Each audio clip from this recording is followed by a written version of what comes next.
Yes, thank you very much, ladies and gentlemen. I thought, how can I create this talk? And then it's always interesting to have a recent update. And the ECHO is the European Society of Crohn's and Colitis organization, and they have an annual conference which was held this year in Copenhagen. And I have selected those talks, oral presentations, which might influence our therapy in the future. And I'd like to show you the first study, and that was very interesting. As you know, sleeping is essential, and we like to have a good rhythm between sleeping and being awake. And we thought that the pineal gland is mainly responsible to have that rhythm. But most recently, it was found that also two genes are associated with that rhythm. And then the question arose in that animal study, how does the colitis in mice develop if you have an alteration of these genes? In fact, the genes were depleted. The mice got an induction of colitis with some chemical agent, and then the main outcome was to look how the mucosa will develop.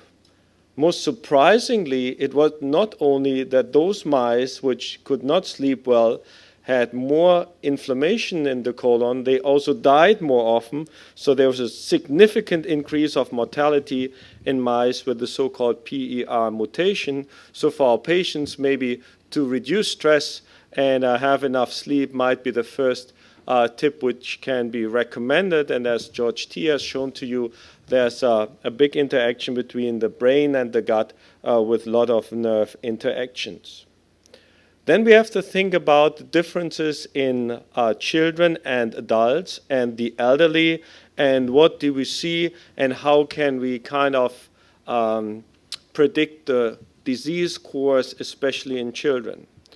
And if you have a new onset, for example, of ulcerative colitis, in children, there was a good study looking at 111 children, and they found that the best predictor is an activity index focused on clinical signs, and that should be looked at after 3 months of the onset of the disease.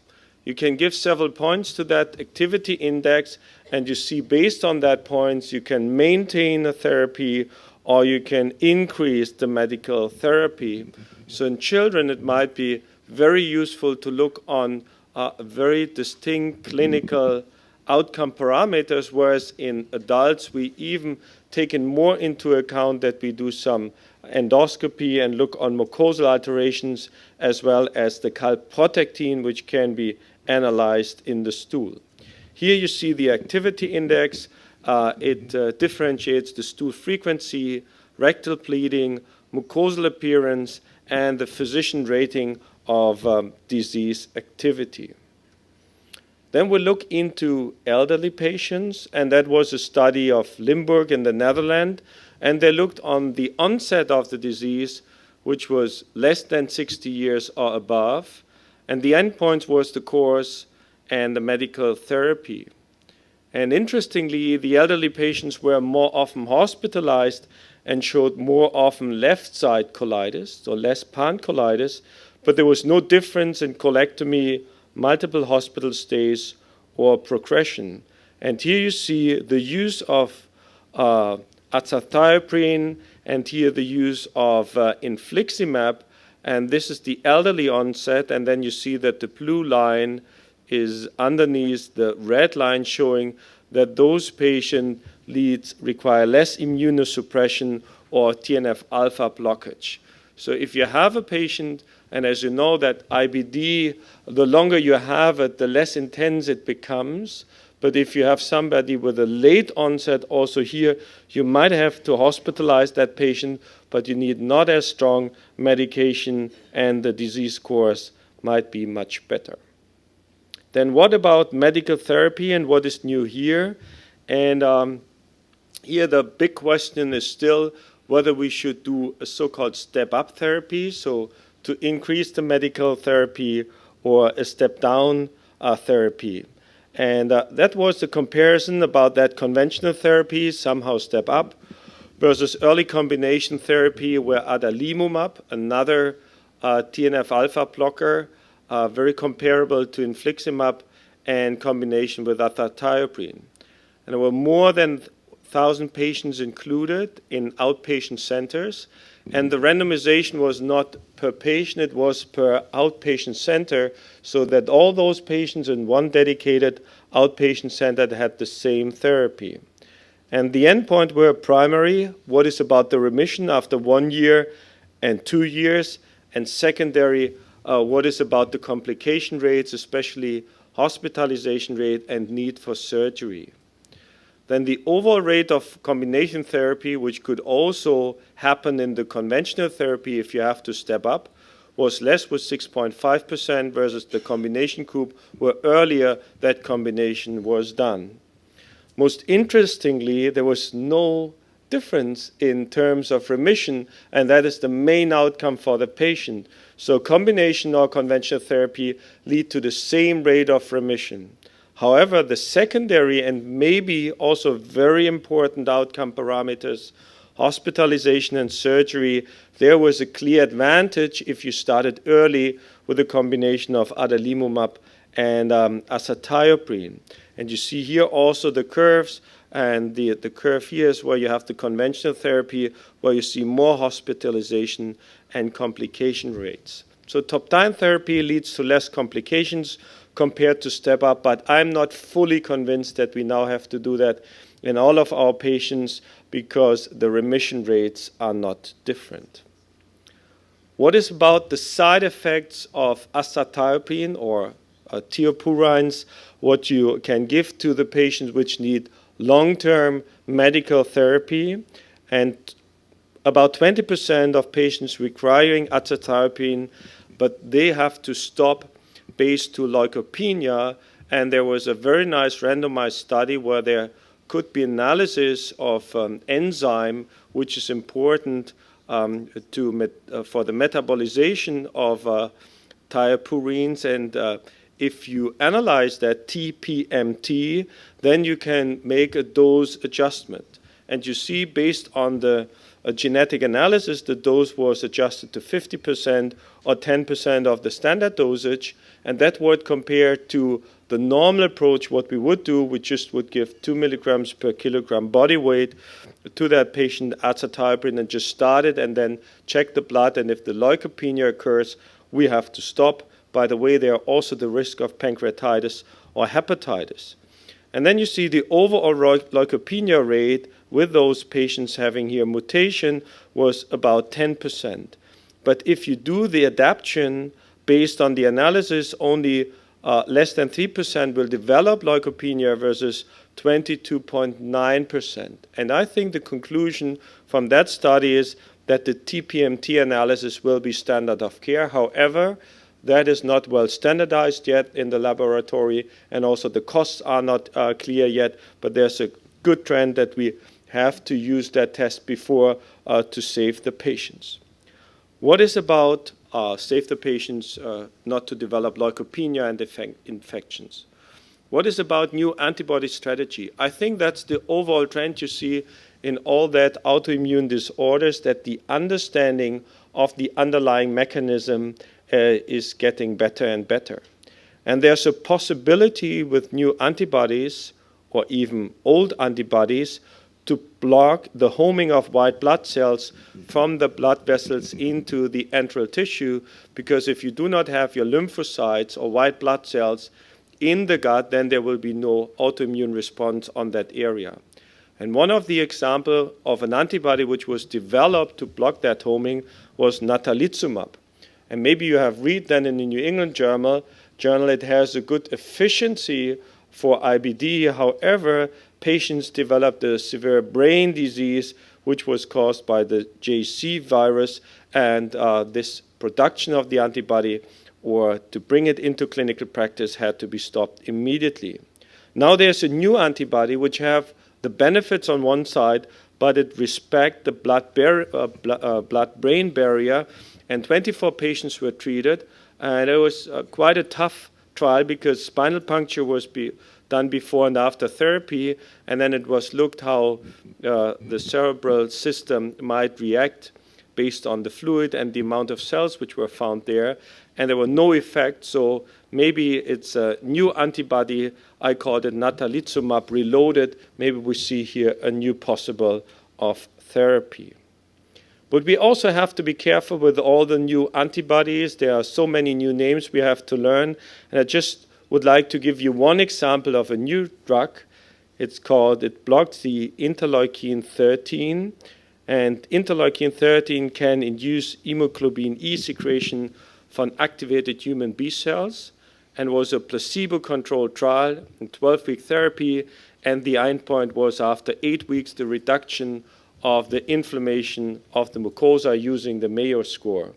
And it was very interesting. The mucosal healing was better, but the patient did not feel it because the remission rate was the same.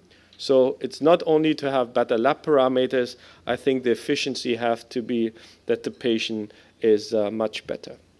The ultimate solution might be the analysis of the enteral flora, and we have learned in the past the new word dysbiosis, especially in Crohn's disease, because patients with IBD overall have a disbalance of the enteral flora. And in Crohn's disease, there's one fecal bacteria, it's called Prausnitzii, almost a German word, and if you have less of those bacteria, you know that the likelihood to develop Crohn's disease is much higher. So the investigator analyzed what is the part within that bacteria which is good to prevent for the development of Crohn's disease. And they found a very small molecule, a protein, which can lead to decreased inflammatory activity. And the next step is now to bring that out as a medication. So I like that study because that always shows that learning from nature is always helpful. But analysis of the enteral flora, and you might heard that enteral flora can cause diabetes, may define whether we are obese or not. This is going much and more into the focus. And the question in that study was how can the analysis of the enteral flora be used to predict flares in IBD? And there were 31 patients in clinical remission, and they were observed over time, 12 months at maximum, or up to the next flare. And then there was whole genome sequencing, which is very expensive and takes a lot of time. Now the computers are getting better. It can be achieved quicker, but still expensive. But the enteral flora of those 31 patients was analyzed every 2 months, and that was compared to healthy relatives of the same patients. And there was a significant reduction of the diversity. Again, they had less enteral flora, or the diversity was decreased, and especially another bacterium we are not so familiar with is Akkermansia mucinifila was reduced. It's not fully clarified yet, but I think the analysis of the enteral flora with the looking at dedicated bacteria might help us to predict the disease course on those patients. But be careful, because many of our patients are bringing that analysis even now to you and ask you how to modify. I think it takes maybe 3, 5, or 10 more years to fully understand the value of enteral flora and the change of the enteral flora to help the patients. What is the role of endoscopy? And as I said to you, maybe we have to scope the patient even more than we did in the past. However, they do not like it because they already have diarrhea and then they have to clean the colon again. But what is the value, for example, to do endoscopy after surgery? As you know, if you do the most common surgery, which is ileocecal resection in Crohn's disease, you have to look 3 months after that surgery to the anastomosis and see whether you can identify ulcerations, and that is the so-called Rutger score. If you see somehow inflammatory changes, you should do a course of antibiotic therapy or use thiopurine. Now there was a study whether it might be helpful to do even more endoscopy in those patients. And you see there was an early endoscopy after 6 months and step-up therapy, or an endoscopy after the first endoscopy after 3 months, now after 18 months, and maintenance of the initial therapy. And the results after 18 months were striking, that the endoscopic recurrence was less, or the mucosal changes in the step-up therapy with more endoscopy as with standard care. So in doubt, I think it makes a lot of sense to look on the anastomosis and then think about an increase of therapy. But that brings me to the question, how reliable are endoscopic scores? If you look on ulcerations, how reliable can you that one endoscopist giving you the same answer than another? And there was a lot of debate about that topic. And now they looked onto 3 different scores. And in the past, that score had not a very good variability. But in that study, 4 readers, 50 videos, and well-trained endoscopists, you see quite acceptable kappa values. So I think in the future, we can use these scores, and they should be used more often by all the endoscopists in clinical routine, that we can draw conclusions based on those scores. At the end, it's all about money. So what do you think are the costs per year for diagnosis and therapy, even in the area of TNF-alpha blockage? And there was a registry, web-based, 31 centers, 14 Western, 8 Eastern, meaning more Eastern Europe. And you see, if you look on the overall amount, it's 2.5 million or 500,000 euro, and that is for standard medication, biological therapy, or surgery. But it's the overall of almost 1,400 patients. If you break it down, it costs per patient per year, you see is not so much. It ranges between €2, 54 euro, up to 370 euro. So I think, but that is then a decision of a society or a country, but the costs are not so high as we have expected, and treatment should be adequately offered to all patients, including biological therapy. Even you see there's a difference in the cost in the Western or the Eastern part, and that might be due to the use of that drug or the overall cost of that drug in that country. What we will see, I think, in 5 to 10 years, maybe even earlier than the enteral flora analysis, is that we understand the genetic association of diseases. And there's a new analysis, immunochip genotype analysis, and there were 5 seronegative diseases: ankylosing spondylitis, Crohn's disease, PSC, psoriasis, ulcerative colitis, and healthy controls were compared. And then there were 267 commonly defined loci, which showed that these diseases were very much connected together. And the p-value was not 0.001 or 5, what we see in studies. There were 8 O's before you see the first one. So there's a really high significant correlation. So it might be the same disease, and these new gene analysis will define cluster of diseases where the genetic background is similar, only the phenotype is different, and that might help us also to better define treatment for those patients. That also explains why in those diseases the medication can be sometimes quite similar to have a good effect. So I hope that with these some studies, it might help you for the future, that you somehow feel where the way is going in the treatment of IBD and where maybe the place of endoscopy is. Thank you very much. Thank you very much, Professor Kiesslich, for that comprehensive overview. Any questions for Professor Kiesslich? What's your opinion on point-of-care stool marker tests, semi-quantitative in the primary care settings? Would you recommend those in the primary care settings for general doctors for picking up patients with presumed IBD for referral to the gastroenterologist, calprotectin? Yeah, calprotectin, it's not well defined what is the real values. The different labs have different cutoff levels, but it can be used. But I would say that for the first diagnosis, you still need the endoscopy. But for follow-up of patients, if you're in doubt, often patients have an overlap also syndrome or abdominal pain. Calprotectin can be used to kind of predict mucosal healing. However, it was shown in studies, if you're still in doubt, that endoscopy can better define mucosal healing and better give you an answer how the patient might develop in the next 12 months. Ralph, along the same lines, I was wondering, what is the state of affairs in Germany? Who's managing these patients? Is it gastroenterologists or internists or a combination? For example, as we do more and more complex therapies in inflammatory bowel disease, we see obviously more and more complications at the medical level with comorbidities from steroids or from immunosuppressants and so forth and so on.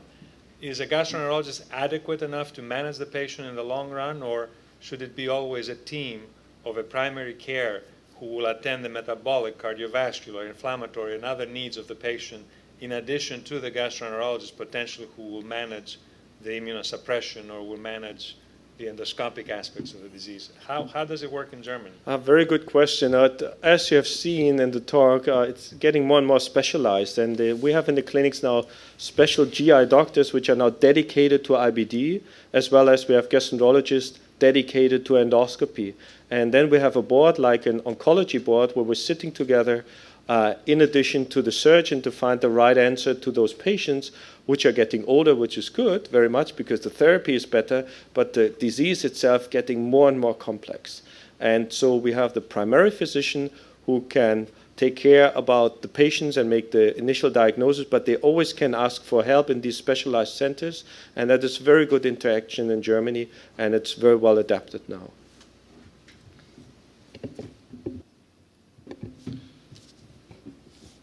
Thank you very much. Thank you very much.